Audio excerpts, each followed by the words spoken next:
Ndabasuhuje bakunzi b'Isoko Nzima TV kandi mbifuriza umugisha ukomoka ku Mana.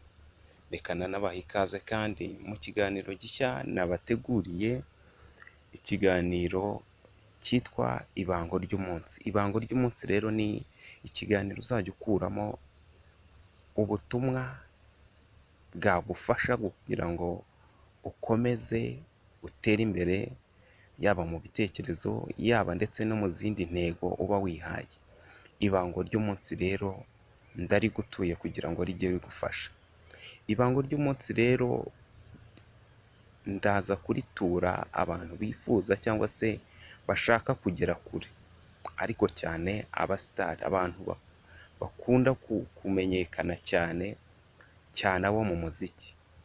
Rero reka ngaruke ku ibango ry'umunsi ry'uyu munsi.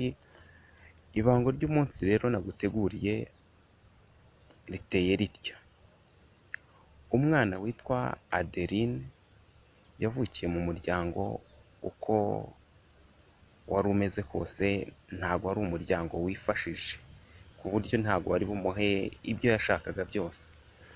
Adeline rero ajya mu mashuri, amaze kujya mu mashuri ariga, ariko yiga no ku kigo n'ubundi kitari gihenze cyane.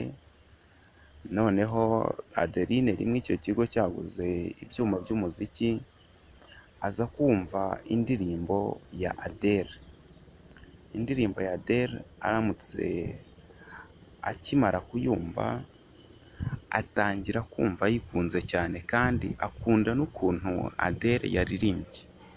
Iyo ndirimbo yaririmbaga Adele nta yindi ni Go Easy on Me. Iyo ndirimbo ndabizi neza imaze kumenyekana cyane kuko yanagiye ku mwanya wa mbere mu ndirimbo zikunzwe cyane kandi zagurishijwe. Adeline rero yaje kuyikunda cyane, atangira kujya asubiramo indirimbo za Adele, ndetse ari nako agenda nawe yiyandikira izindi. Adeline mu kigo cyiwe arakundwa cyane, aririmba indirimbo nyinshi, gusa kubera ko nta bushobozi yari afite, yahuraga n'imbogamizi z'uko atabashaga gusohora indirimbo ze yabaga yiyandikiye ngo azisohore muri studio zimenyekana. Adeline yitabiriye amarushanwa menshi, hamwe agatsinda, ariko nk'aho bakabaye ari we bafata ngo bajye kumukorera umuziki we bakamubura, ahubwo akigendera abandi. Adeline bikamubabaza cyane, maze agatangira kwibaza niba koko inzira yahisemo yaba ariyo. Adeline ariko ntiyacika intege, arakomeza arahatana, yitabira ibitaramo byinshi, ariko ibitaramo byo mu dukaritsiye, ndetse bikanakundwa cyane kubera ubuhanga yari afite mu kuririmba. Adeline rero yaje gukomeza ariga amashuri ye, ariko anabibangikanya no kwiga. Burya koko iyo umuntu afite intego ntago imupfira ubusa iyo akomeje akayizirikaho. Adeline yarakomeje araririmba, akaririmba, yandikira abahanzi bamwe na bamwe indirimbo zirakundwa cyane, ndetse zinahabwa ibihembo ku rwego rw'igihugu ndetse no ku rwego rw'isi.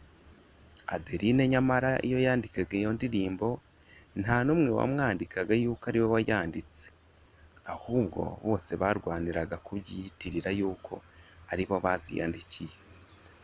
Adeline rero yaje akomeza umuziki we akawukunda cyane, ndetse biza no gutuma mu kigo cye aho kugira ngo bajye bamwita Adeline, ahubwo nawe batangira kumwita Adele. Bakomeza rwose kumwita Adele, Adeline risa nk'irinibagiranye. Rimwe rero Adeline aza kumva ko Adele azaza gukorera igitaramo iwabo. Adeline amwandikira ku mbuga nkoranyambaga, amusaba yuko yajya amwemerera rwose akamufasha, ariko Adeline akomeza kujya yandikirana na Adele, maze biza kurangira Adele ateguye koko icyo gitaramo yari yaravuze ko azakorera iwabo mu gihugu. Igihugu cyari cyatumiwemo Adele cyari igihugu gisobanutse cyane ku bijyanye n'umuziki, nyamara ariko ntibahaga amahirwe nka Adeline ndetse n'abandi bana benshi bari bazi kuririmba. Adeline rero yandikira Adele ati uzambabarire nzagaragare muri kiriya gitaramo cyawe. Adele aramwemerera ariko amusaba kuzagura tike.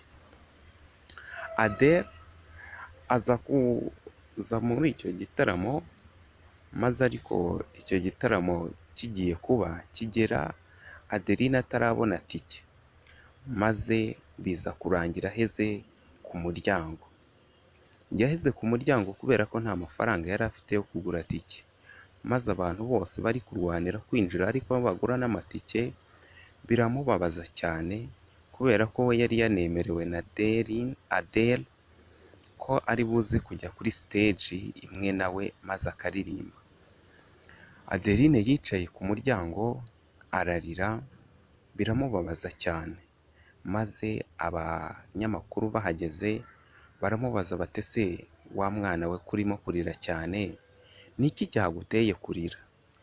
Adeline arabatekerereza cyane ku bintu yari yamaze kubona by'amahirwe cyane ko Adele yari kumwemerera kuza kumufasha akagera kuri stage, maze abahanzi mu gihe bakiri kuganira n'uwo mwana, Adele aba araje.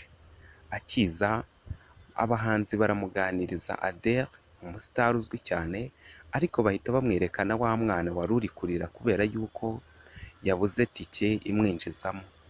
Adeline aza guhita abona amahirwe y'uko Adele amwinjiza ndetse nta na tike aguze.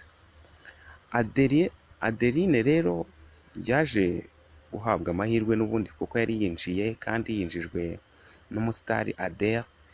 Biza kurangira Adele araririmba, ajya kuri stage araririmba, noneho Adele ahamagara Adeline ati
mbifurize gukomeza kunogerwa kandi nizera ko iri bango ry'umunsi ryabafashije.